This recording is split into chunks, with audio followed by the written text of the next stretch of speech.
This is for help with number 47. The directions in your book were to find the value of C guaranteed by, and then our book calls it the mean value theorem for integrals. You won't see that, that language used on the AP exam. So I'm going to use the language they use. Instead of calling it the mean value theorem for integrals, they say find the C guaranteed by, and usually we call this the average value theorem or the finding of the average value. So they rarely call it mean value theorem for intervals, if at all, for College Board because they don't want to run the risk of you confusing it with the mean value theorem for derivatives. So that language you will not see. It is kind of exclusive to our text. So the first thing we need to do is we need to find the average value, which I like to call f sub av. The book calls f of c. I maybe even use both of them to keep things really clear, of the function f, which means I need to integrate from 4 to 9 the square root of x dx, but that just gives me the area under the curve, and what the average value does is it kind of balances that out so that you have a rectangle that has the exact same area. So we say it's 1 over b minus a, which in this case would be b and this a, times the integral from a to b of the function of which you are finding the average value of. So then we just use our fundamental theorem of calculus that says we take the antiderivative of x to the 1/2, which is x to the 1/2 plus 1, divided by that, which makes us multiply by the reciprocal. We're going to evaluate that from 4 to 9. We're going to put our entire constant, which in this case would be 2/15, out front. We are going to work with x to the 3/2 from 4 to 9. And our fundamental theorem of calculus says to evaluate that, you put the top limit in first, which would be 9 to the 3/2 power, and then we subtract what we get when we put the bottom limit in, which is 4 to the 3/2. We then need to be really comfortable doing this without a calculator, so this bottom is the root, so I do the square root of 9, and then I cube it. So that's actually 3 cubed, or 27, minus the square root of 4, which is 2, and then I cube it for 8. So I have 2/15 of the quantity, 27 minus 8. This right here is 19. 2 times 19 is 38, and I get 38/15. This right here is called the average value of the function, which I like to call f sub av or f of c.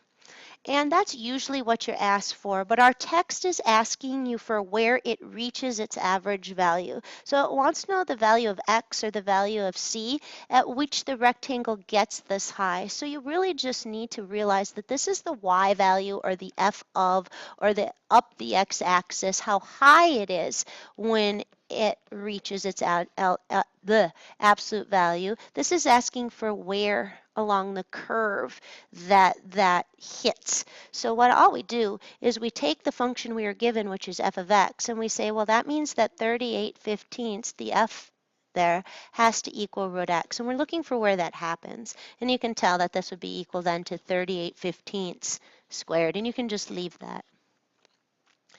Number 49 is really similar. The reason I chose it isn't due to its calc, it's due to the pre-calc of it. So let's go take a look at 49. It's the same question. It says to find the value of c at which the function reaches its average value. It actually says find the value of c guaranteed by the mean value theorem for integrals, but better language is the value of c at which it reaches its average value.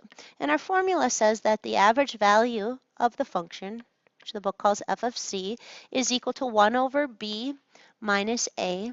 So I do 1 over pi fourths minus a negative pi fourths times the integral from a to b of the function of which I'm finding the average value of dx. I'm going to clean up this constant out front. This is actually pi fourths plus pi fourths. It's 2 pi fourths, which is pi over 2. So that's really 1 over pi over 2, otherwise known as 2 over pi. So that's the cleanest version of the constant out front. I'm going to integrate from negative pi over 4 to pi over 4 to secant squared x dx. I'm going to bring the 2 out front. That's always safe. So I'm actually going to have 4 over pi times the integral from negative pi over 4 to pi over 4 secant squared x dx. The antiderivative of secant squared is in your face. It really means the derivative of what gives you secant squared, and that is tangent. So I have 4 pi over 4, and then I have tangent being integrated from negative pi over 4 to pi over 4. I put the top boundary in first, so I'm going to have my constant still out front. Tangent pi over 4 is sine over cosine. At pi over 4, they're both root 2 over 2, or they are equal. So when I do the quotient, I will get 1 minus tangent negative pi over 4. They're not both equal here. Cosine is positive because I'm going to the right, but sine is negative because I'm going down. So I will get a negative 1 when I divide those. So that's really 8 over pi. That, because again, this is going to be 1 plus 1 or 2. That is the average value of the function. That is usually what you're asked for, is what's the average value. But our book is asking us for where does it reach its average value. So we have to set 8 over pi equal to y, and y was 2 secant squared x. We need to solve this for x using our algebra and pre-calculus skills. So we always get rid of what's in the way and collapse in on x. We're going to get rid of that 2 by dividing both sides by 2, and we get 4 pi is equal to secant squared x. We get rid of the squaring as we have always done by taking the square root. Square root of 4 is 2, and then I'd have root pi on the bottom. That is equal to secant x. And it appears like I'm kind of at a standstill because this is not something on my unit circle. What that means is I can't get this exactly. It means I'm going to have to leave it or go to my calculator, but I still need to write an expression for x. So the problem is, on my calculator, my only options are tangent, sine, and cosine, and that's because all the other functions can be written as these. And secant is a form of cosine. It's 1 over cosine, or cosine's reciprocal. So I'm perfectly allowed to use cosine here as long as I flip this over. I'm basically just doing the reciprocal of both sides, and they'll still be equal. It's kind of like if I said 1/2 is equal to 4 over 2. It's very legal for me to say, 2 over 4. All right, it's very legal for me to say 2 over 1 is equal to 4 over 2. They're still in balance as long as I do the reciprocal of both sides. So I still need to collapse in on x, and to do that, to undo cosine, again, to undo multiplying by 2, I divided by 2. To undo the squaring, I square rooted. To undo the cosining, I do the inverse of cosining, which is cosine inverse. So I need to cosine inverse root pi halves, and that'll give me x. And you can just go ahead and leave that, or if you prefer to go get that as a decimal by using your calculator, you certainly can, but it's not expected. The last one I'm going to do with you is number 61. It's a physics problem. It says that it is found that the force of do we have here? A hydraulic cylinder in a press is proportional to the square of x. And again, that's another Algebra 2 concept. Whenever it says something is proportional to something else, it means they differ by a constant multiple, and it's usually common to call that k. So when it says to write f as a function of x, we would say f of x is equal to, and it says it's proportional to the square of secant x. So that you had to remember a little Algebra 2 to set that up. It says to find the average force.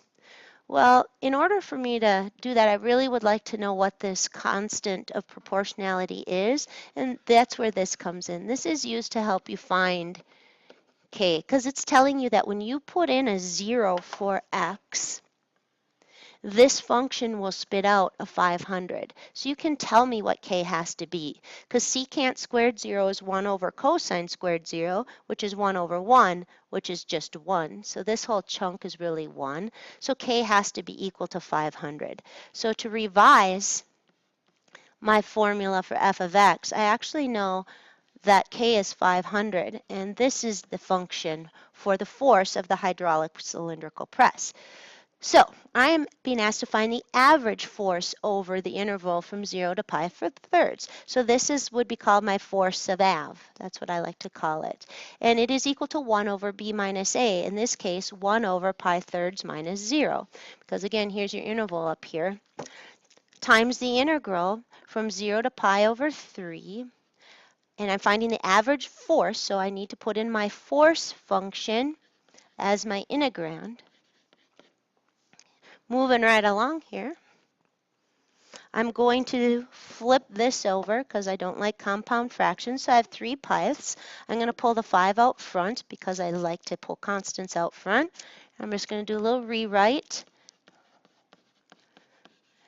Do I know the antiderivative of secant squared? And the answer is yes.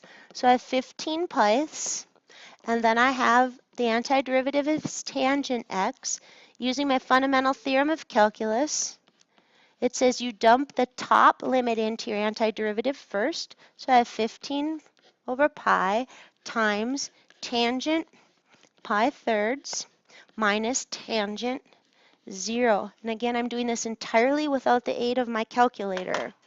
So I need to be for sure 100% what the tangent is of pi over 3.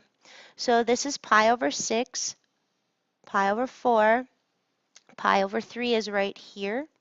So when I draw my unit circle, I'm looking for the tangent right here. Tangent is sine over cosine. I know it's either 1/2 comma root 3 over 2 or it's root 3 over 2 comma 1/2. I need to be 100% sure which one it is. I can go by looks, or I always just remember that the sine of 60 degrees is 1/2, so that this one is that one and this one is the reverse. That's kind of my whatever little trick you have for remembering that. And again, what I mean by go for looks is this looks way higher up than it is across, so that one's going to be the bigger. Anyway, let's go figure out what our tangent is of pi thirds. It's sine, which is root 3 over 2, over cosine, which is 1/2, multiplied by the reciprocals, and the 2's are going to go. So this is root 3. And then this is tangent 0 is, again, sine over cosine. Right? So this is the point 1 comma 0, so it'd be y over x, sine over cosine, which is 0. So I have 15 over pi times root 3 over 0, which gives me 15 root 3 over pi. And that is my average force. And I'm done. So your bookwork isn't due until Tuesday the 19th, but you have enough in your knowledge bank to complete the whole thing anytime. Have a good one, guys.